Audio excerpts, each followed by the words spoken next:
This is Signal and Noise, bringing clarity to data, tech, and AI.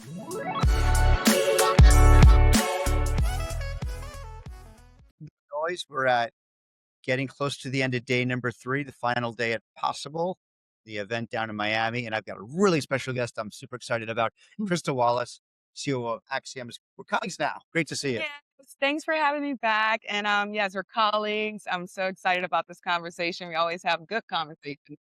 Not sure how good this one's going to be, It's going to be a great one. I know it. It always is. No, it always is. Day 3, Possible's been great. I mean, it's been a lot of activity, a lot of great conversations and just strategic conversations, which really, to me, this is usually like the prep work hand, but at least for me, it's been some good connection points. A lot, especially. Like a can now. Yeah, I think so. I think so.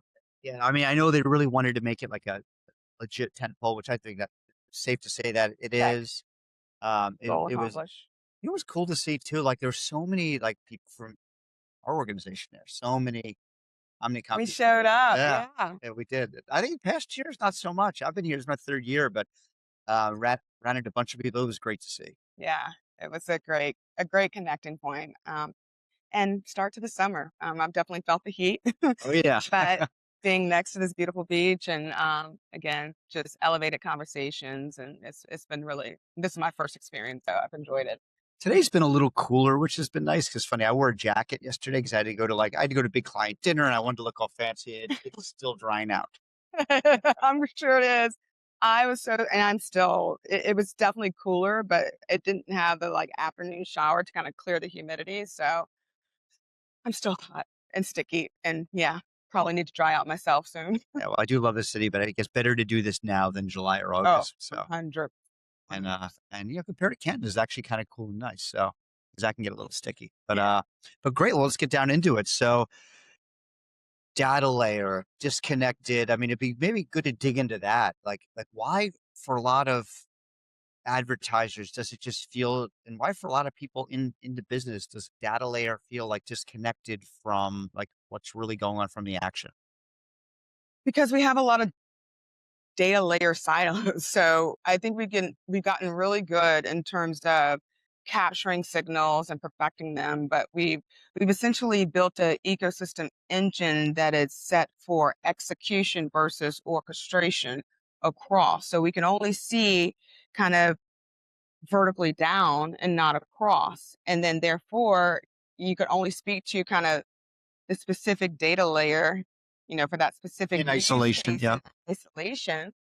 And therefore you can't understand really kind of how all that connects to business outcomes and why this matters and how this is moving the business. You can only speak to, oh, well, hey, we know that we drove this this versus here's how we are contributing to drive that consumer experience at that right moment. And that's the whole thing. Consumers, they don't understand channels. They don't care about paid, owned, and earned. It's irrelevant to them, right? I mean, it's moments, context, culture.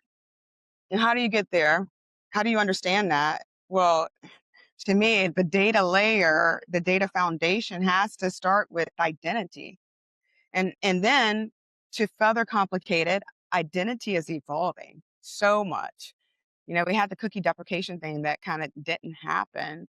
But then now you have agents working on behalf of the humans. So not only am I trying to grapple with, your terrestrial identity, your digital ID-based identity, all household around locations and context aware.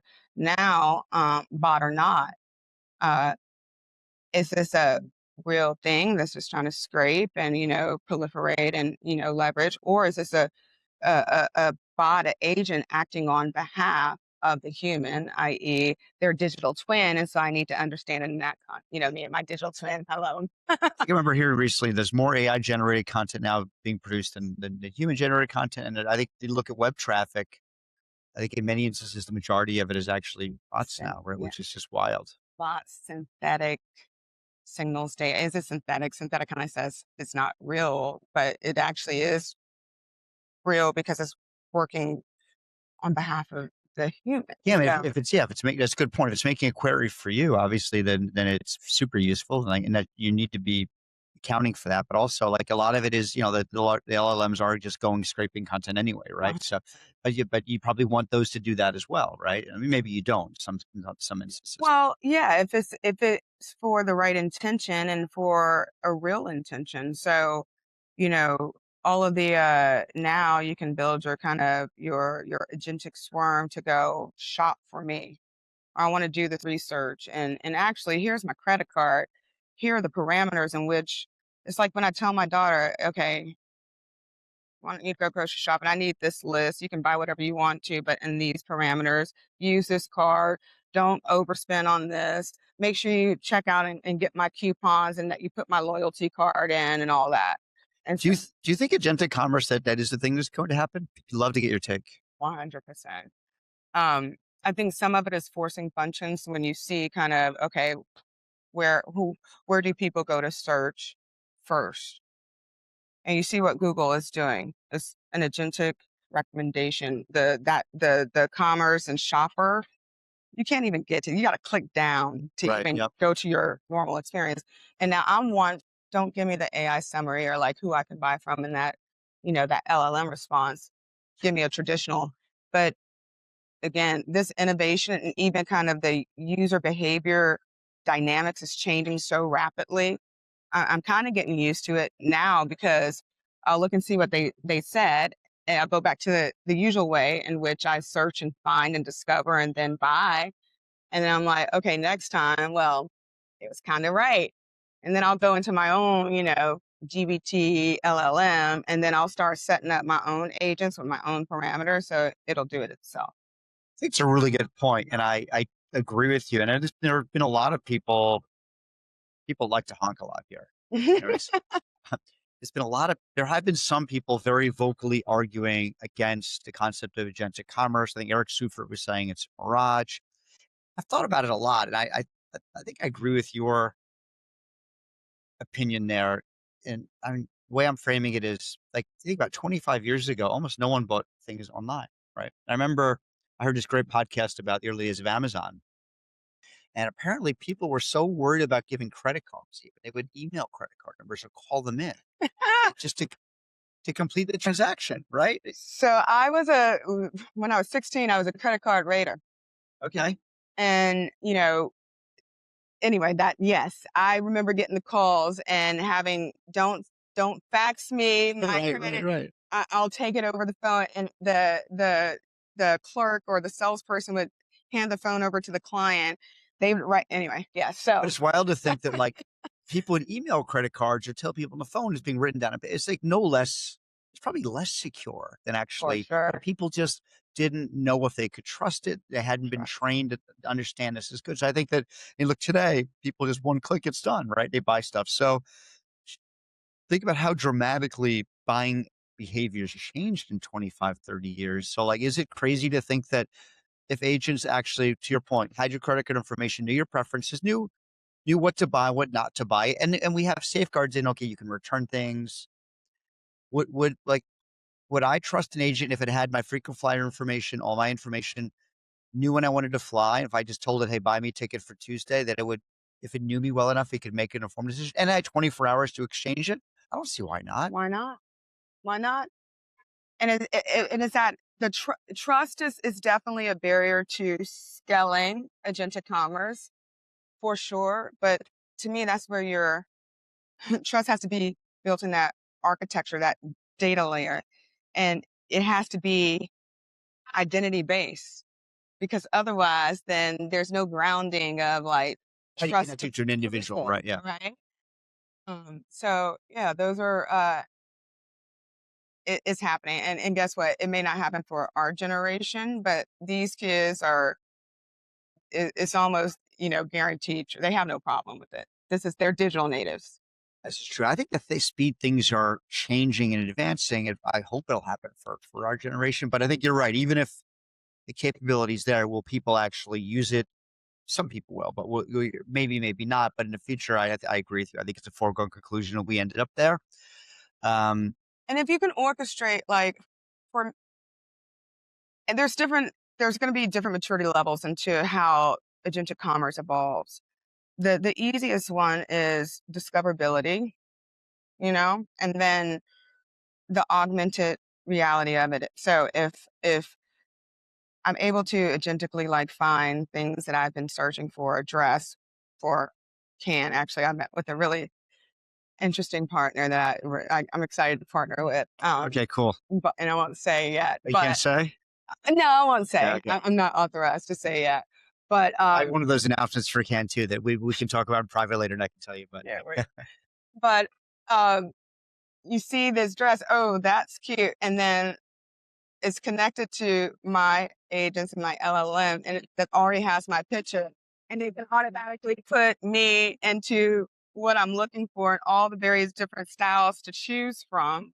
And within one click, because I've been searching for this dress and it's the perfect dress, and now I see myself in that dress. So, the augmented reality of all of that, which between Gemini and now OpenAI, that video generate, like, it's amazing. gotten so much better. It's got incredible. like in like 3 months, it's gotten so much better. Yeah. I mean, why not? I'm down for it. I was recently, me and my husband were looking for another a property, maybe in town, and I did it all. Like I did Really? all Okay. the research, all the discoverability, and then all of the comparisons on, based on this, all the way down to the loan options right there in Kidding. GBT. Okay. And it was brilliant. And I was comparing this against what I pulled from Zillow, what my realtor was sending me from her bank. And it Was it was better? better. It had some of it was like, it had still data. The data wasn't fresh. And so I would go to a listing and I'm like, oh, this is no longer here. But it was, I mean, after a while, it was like, and then we decided not to buy because it's that good. So there's unintended consequences. But that's where, different brands, like if you are orchestrating first across identity, putting context, culture, aware signals in their proper place across that consumer journey, you will win, you will get ahead of it. But trust is a foundation that is, I mean, it's a must have. Like, You talk a lot about outcomes, right? About like making sure our activities and the things we build are driving towards outcomes. I mean, how do you see progress being made? Where do you think we are as an industry right now? I think we move beyond the desire, the conceptual, you know, the okay, how do we framework this? Um, I think it's still about organization and coordination, and I think we're starting to get there. The wall gardens have come down a little bit, right? You have more cooperatives, even, there's a lot of coordination around the consumer. There's, a lot of partnerships that are happening to drive joint joint reach, and and really like the client connection. So whether it's, for instance, Delta, like what I see them doing, and they're very strategic partnerships, delivering based on that customer need, based on the time, you know, started with T-Mobile, then Uber, then, and they orchestrate it in such a way, at least for me as a consumer, I'm like, oh man, yeah, I need that. So it reminds me of my need. And then, depending on, and this very, coordinated, zero trust, no data movement type of coordination that I know that they're having, each of these players are able to address that consumer's need based on where they are in the moment, based on their need state, to deliver the right message, and kind of drive them closer to inevitably how they want to transact with that consumer. And it's in a way that doesn't feel like it's just an ad for the sake of an ad. Yeah, I'm not doesn't feel contrived either, right? It's not Feels contrived. authentic. Yeah. It's, and I think that's like So we're getting there. We need to do more of that. Our stance at Axiom Omni, is we need to build an ecosystem. This stuff it is it is it is evolving so fast. If we are not building a coordinated ecosystem that's trusted and grounded in truth, we don't have a chance. I love what Omnicom's doing now, and part of reason when I joined, and now that Axiom's like part of Omnicom, and we're building this. I mean, there's been a lot of talk about operating systems, right? But agencies like needing to bring the identity layer, Mhm. the activation layer, the orchestration layer, and and then I think on top of that, I think the strategy and like the build ideas to drive these things. I think I think agency when it works well has all those things, but there's just more of an emphasis on operating system. I don't know what you're able to share, but I've heard some really cool things about what's being built right now, some of the integrations, and what this is going to deliver for our clients. Maybe we can talk about that a little bit. Yeah. So we we have and always been. We are evolving identity um, as the consumer's identity evolves. And what that means is being an ecosystem player, being federated, interoperable with our trusted partners, bringing in um, the strategy and that orchestration piece.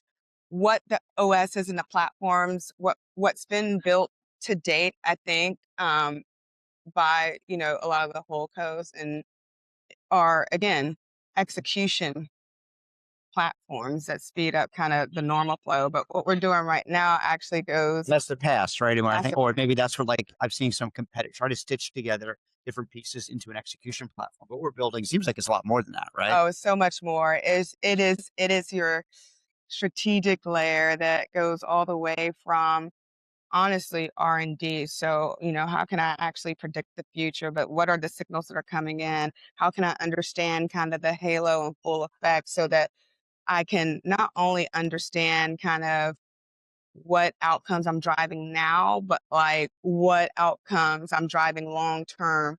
And truly, there's a there was a buzzword that I loved, but I can't think of it right now, so it probably was not good. But it's that dynamic funnel, bringing together, really a true 360 view, and truly we get to incrementality and business outcomes, and it's I don't know, it's a lot.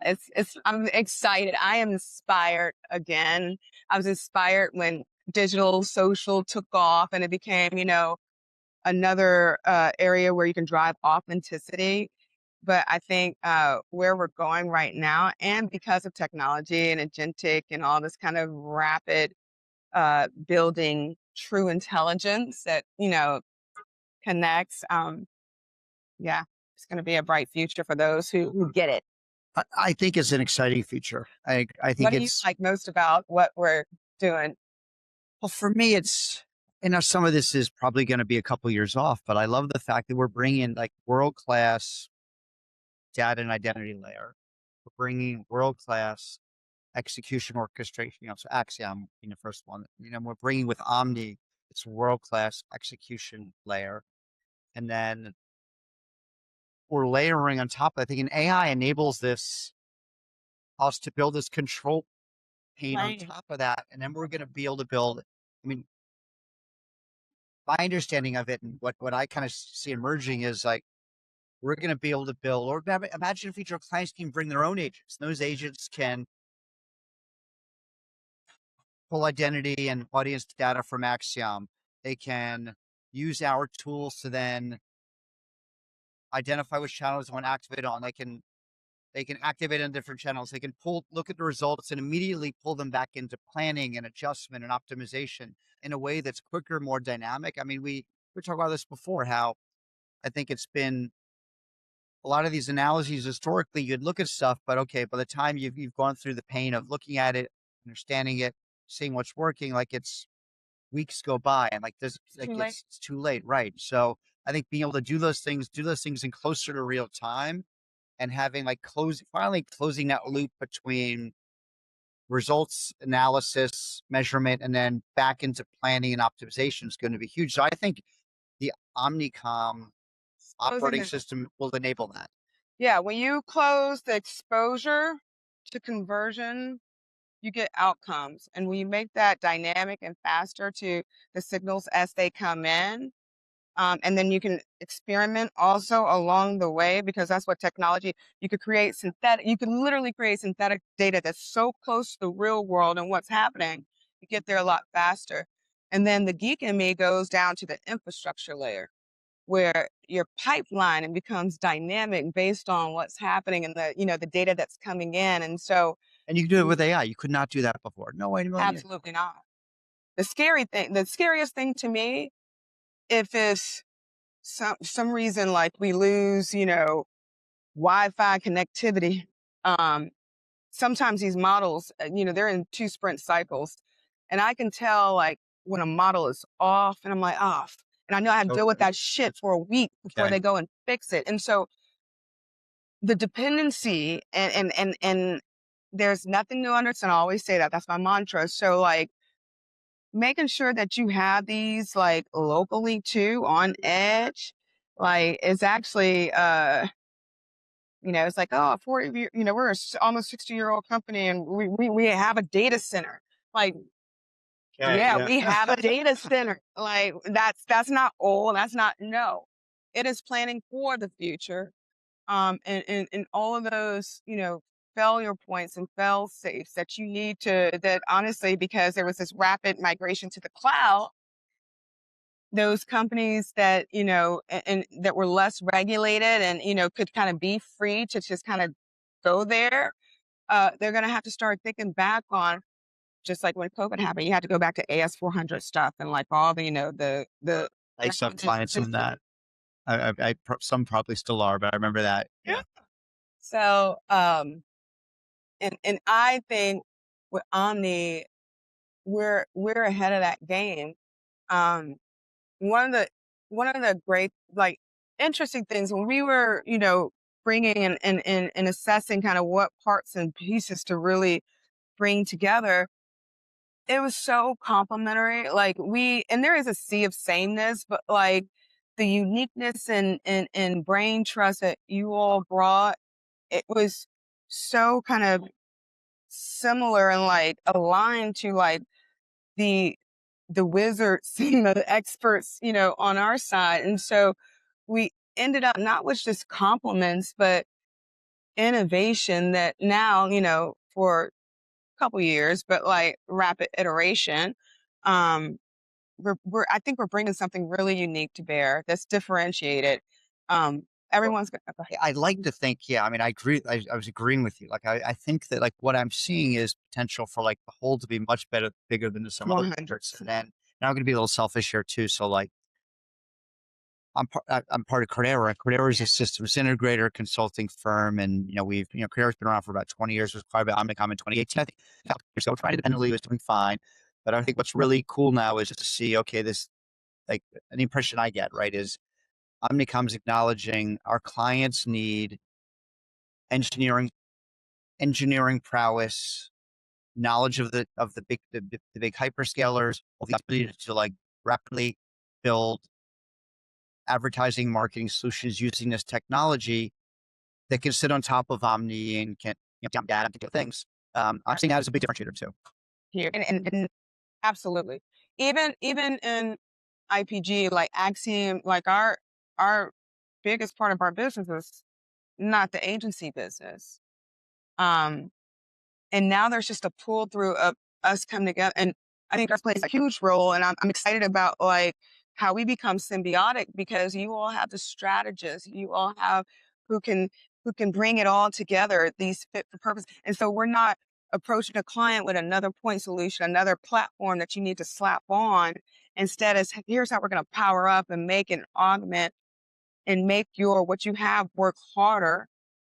Because guess what? We know where this sits, that sits, and how you kind of bring all those things together in a more orchestrated way. I love that. I'm now having really cool conversations with people from IPG and from other Axiom and other places across both the legacy IPG as well as Omnicom. Now it's like, well, guess what? Here's one pattern where we're taking first party data, maybe we're onboarding with Axion, or we're activating Omni, or guess what, we're taking putting in a clean room, and then we're bringing the night using identity service max up, and then guess what, we're pushing it into AI. DSP. So we're looking at these patterns, we're bringing to bear the latest technologies and the knowledge of these platforms, and plus the ability to know how to work with these platforms. If you know how to work with AWS, we have not only AWS engineers, we have them, but we know how to navigate this organization, maybe even unlock funds. Exactly. So it's just, I see clients get so excited about that. Just and benefit our clients 100%.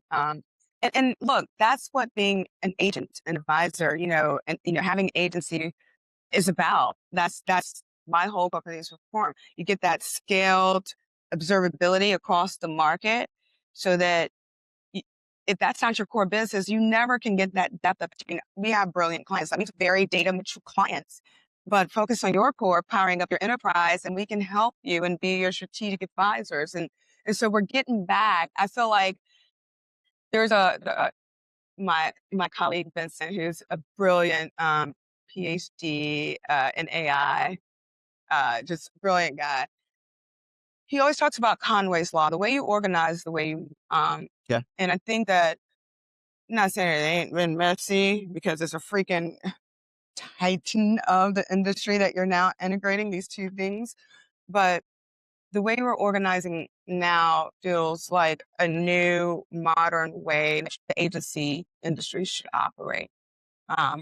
Formed together, going back, instead of just being execution, really kind of being that orchestration layer. If a client, and actually looking at a client and saying, actually, you should take these pieces in house.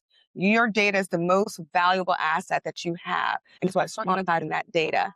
I like that a lot. Funny, I talked to the CMO of a large bank today in a conversation like this, and that's really where we landed. He was like, "Listen, like, it's not a question of do I in-house or do I have an agency model." But his opinion is the future is like, so maybe some things for some brands should be in-house. But I think for media, I mean, I think media remains the front door for agencies. I think there's more pressure for transparency, and I think as brands begin to I think that's going to put a little pressure in the media business, but still going to be the front door. But all these other things we can do, bringing in AI engineering, bringing in systems integration, bringing in our data and identity assets. Those are the things that we can bring to the brand that make a huge difference. Yep. And then let media be the accelerator to your most valuable asset, data, because it's going to create more data, more signals. And if they're orchestrated together, that's where you get to outcomes. And I'm excited. The interesting thing you say, though, there is a call for transparency and out the black box, but isn't that always the case when we're at a inflection and kind of change? And so, like, I think that is fundamental, and like that will be the measure of success. And I think there's not one player that can do it. It has to be a consortium. We have to, we have to cooperate and coordinate. Some of our biggest competitors are some of our biggest, partners and clients. No permanent enemies, there are only permanent interests, right? I love that. Oh. And you think about it too, like, and I agree with what you just said about like, okay, who are like maybe someone's competitor one day, but maybe they're partner another day, or maybe so I think that's really interesting. And I also think that like the push for more transparency, I think it's a good thing. I read the other day, by the way, that Omnicom is going to be looking into, like, as we shift to, more agentic trading model where like scale demand on our side, and then the publishers they have scaled supply, high quality inventory. At some point, like I read the other day that we're trying to like move towards agentic trading. I think there's some cool experimentation going on, and like one of the goals of that is, are there opportunities to streamline the path, the connection between demand and supply? There's a lot of toll taking, and people like, or entities that skim off the top there. Is there an opportunity to build a cleaner path that provides better outcomes and more transparency to clients? I think so. I think so. And I don't want to be too gone, but I feel like I know so. Like, yes. And I think there's human and some of what there's cool, innovative, new ways of clearing out that supply chain that are happening. and that are leading with transparency. Even on the SFA, our SSP partners, Yep. they are willing to work with us from that standpoint. I think that the great SSPs, they want to have this discussion. They're Mm. sick of all the nonsense, right? Mhm. They know that they're doing things the right way, and they know that they can win by just providing a better service, not by like allowing shady behavior to happen. It's funny. I was at some friends and clients from Hearst. Mhm. Great legacy. Um, you know, publisher, media player. They own incredible like properties spanning magazines to local TV stations, radio stations, etc. And they asked me, like, we we're going around the room. And it was, I mean, it's just lovely people, and they asked everyone in the room, like, what do you predict in 5 years? That was my prediction. I said, I think in 5 years, I'm not saying everything's going to be cleaned up. I said, I think in 5 minutes, we're going to have made significant progress towards cleaning up the supply path, Mhm. building a connection between demand and supply, and getting better outcomes for brands, but also like better monetization for the best publishers in the world. Absolutely, 100%. And I think modeling at kind of the pre-bid level. And this is probably a tangent, but a lot of times now people they know enough about like data and like targeting to be dangerous, and they're like, okay, real time. Is it real time? Is it batch? Is it Yep. It's like it depends on the use case. But what I can do now, do I need real time for certain things that can actually be at the top, therefore less integration, less need to like pipe versus having kind of more of this, data collaboration Yep. and bring your own model type of thing. And so less technical overhead, easier integration, faster kind of. And less compliance risk because you're not like copying and shipping things all over the place. Yeah. Less egress and data leakage. So yeah, at 5 years, oof. I'm not saying everything will be solved, but I No. think it'll progress. That's my guess. Yeah. That should be the next your podcast 5-year prediction. 5 years. I mean, Moore's law, everything, exponential, and it's proven out and we've seen the progress in just even 6 months, more or less than a year. Like, what does that look like in 5? It's hard to say. It is hard to predict your rate 6 months. But looking ahead, just even like a month or two. So Cannes coming up. I'm excited to see you there. I think we can create some great content there, and it's going to be, it's going to be so many great partners and clients there, and colleagues and friends from the industry. This will be my Anything? first can too, so Okay. you'll have to handicap me around if you don't mind. I don't mind at all. You're going to love it. And it's going to be, I think for kind of like a coming party. Oh yeah. So it's going to be. There's a lot of like kind of previews, but this is like I'm excited. People, I just got 2 texts from people asking about day by yet. So it's like enthusiasm starting to build.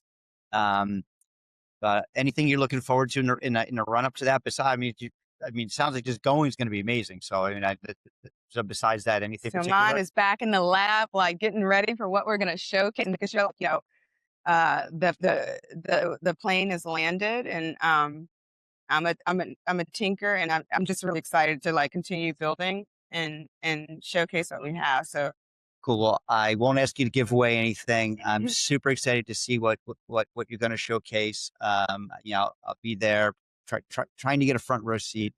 I think everyone should be excited about it. But thanks again, Crystal. It's really cool to see you. thanks, as always. thank you for And, the opportunity. Always wonderful to spend time with you. And over now. Thanks.